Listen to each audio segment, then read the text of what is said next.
The LG Dishwasher E1 error code indicates that the dishwasher's drain pump is receiving low back pressure. This issue can be caused by leaks in the door or a faulty drain hose installation.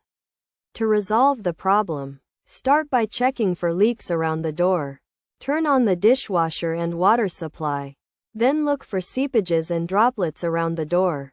Next, power off the dishwasher and open the door to visually inspect the door seal for any tears or ribs. If the seal is damaged, replace it with a new one.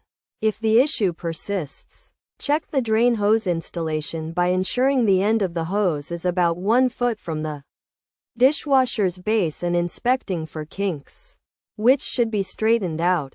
If the hose is damaged, replace it with a new unit. If none of these solutions resolve the issue, consider seeking the services of a certified dishwasher technician to diagnose and fix the problem.